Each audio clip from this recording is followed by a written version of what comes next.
Mahirap talagang magmahal, ng iba. Di mo ba bisita kahit okay sa kanya? Mahirap, oh, mahirap talaga. Yung mapigilan ng kati ng katawan mo. Makati ka pa sa higad. Alam nyo na naman, di ba? Kailangan ko pa bang sabihin? Rakal, Jennings, tara't pagkwentuhan natin.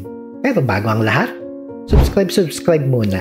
Libre lang ang pag-subscribe at masarap ang libre. Ako nga pala si Une at ito ang Mahirap Pasayahin Show.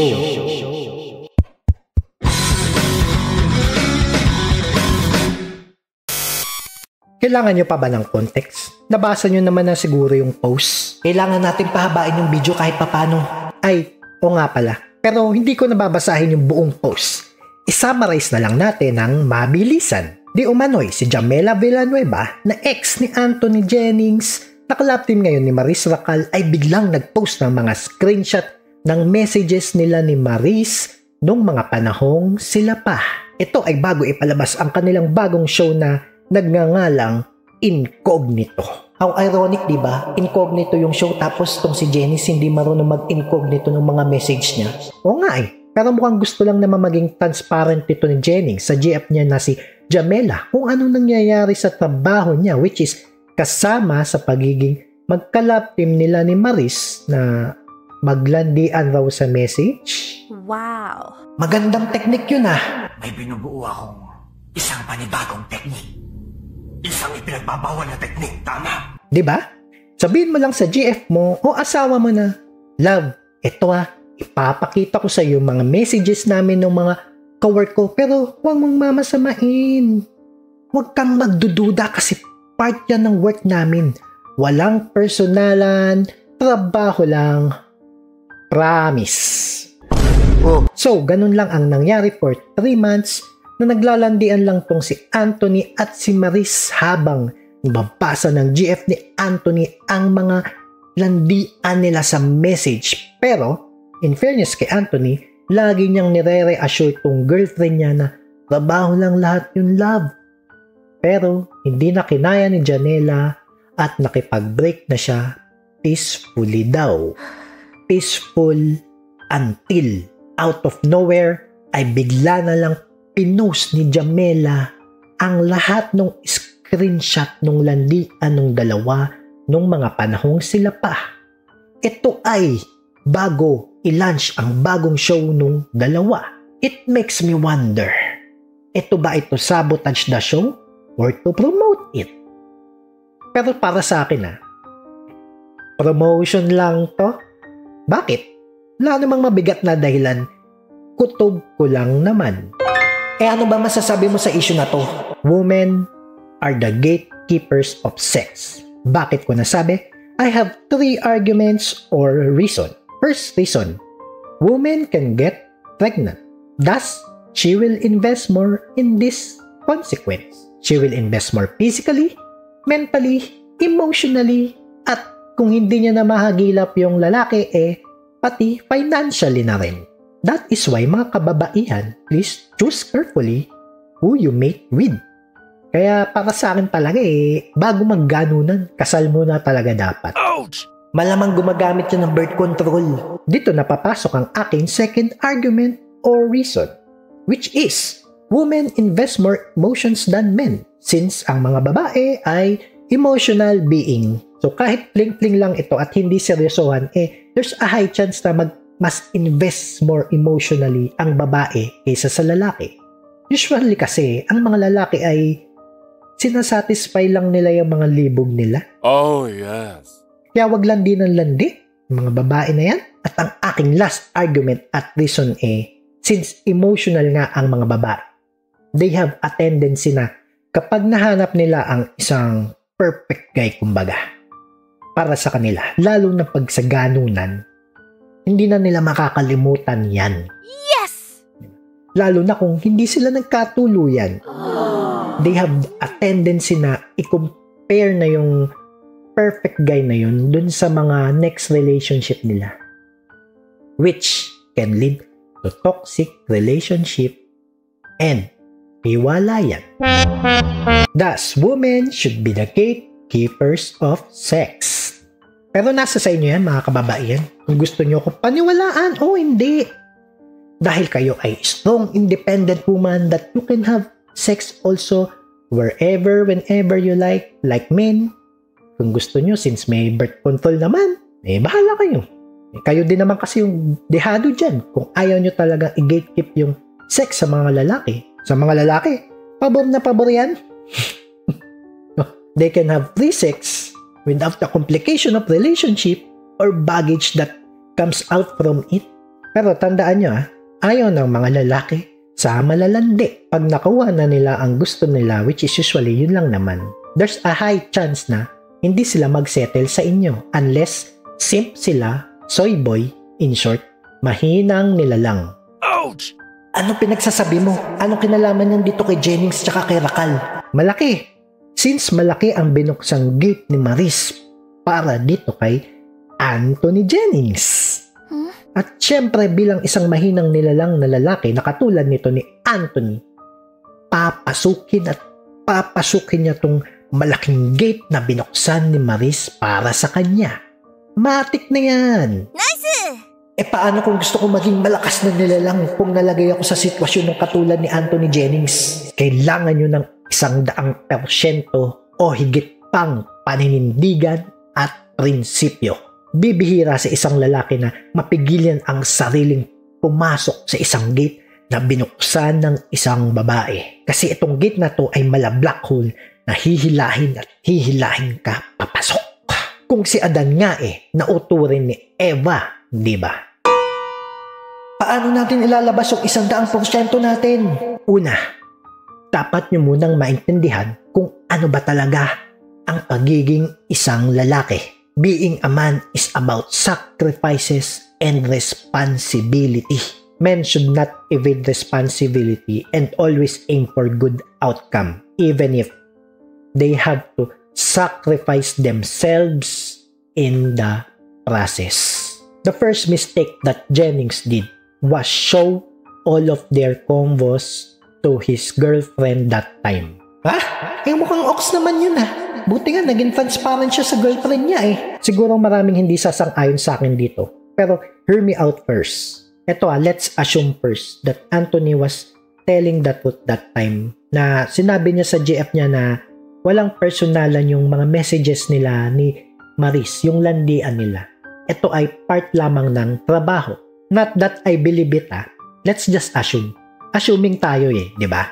And also, I'm not excusing this kind of gawain sa showbiz na kapag magka-love team kayo, kailangan on personal level din maging totoo in real life yung landian nyo para mas maging kapanipaniwala sa madla. It's unethical and unprofessional and it just shows na hindi talaga sila ganong kagaling ng mga artista.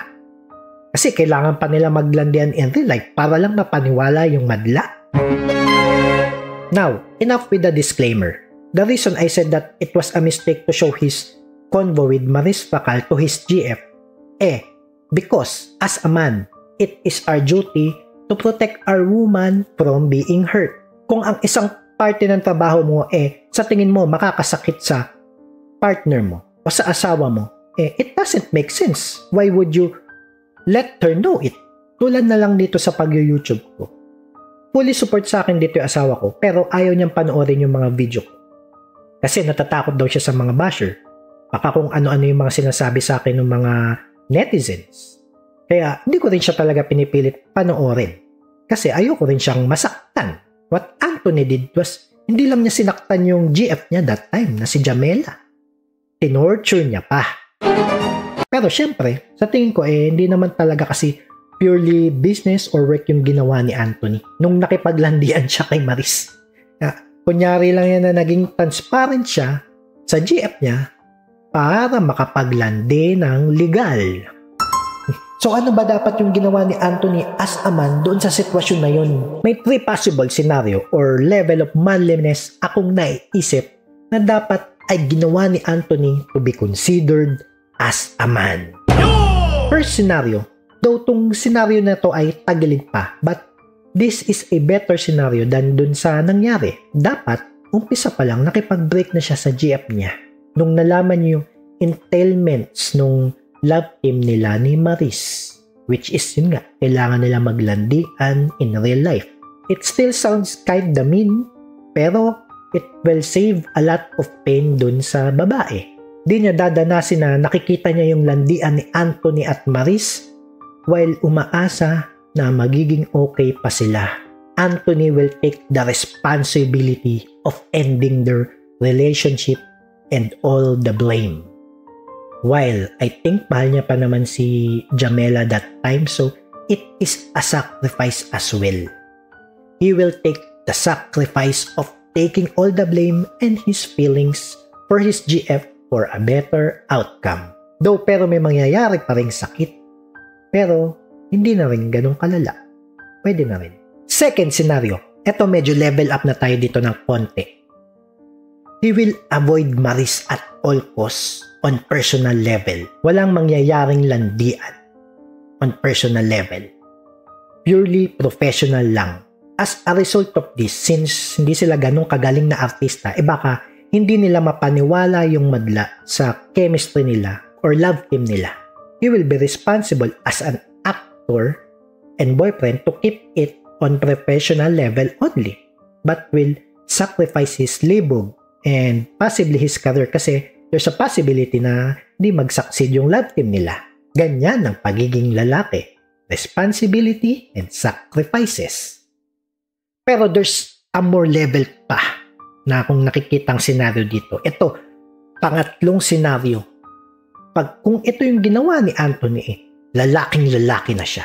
Kumbaga, lampas 100% at sigma level ng pagiging manliness to. Kung ito yung ginawa niya, madali lang. He will let go of his showbiz career.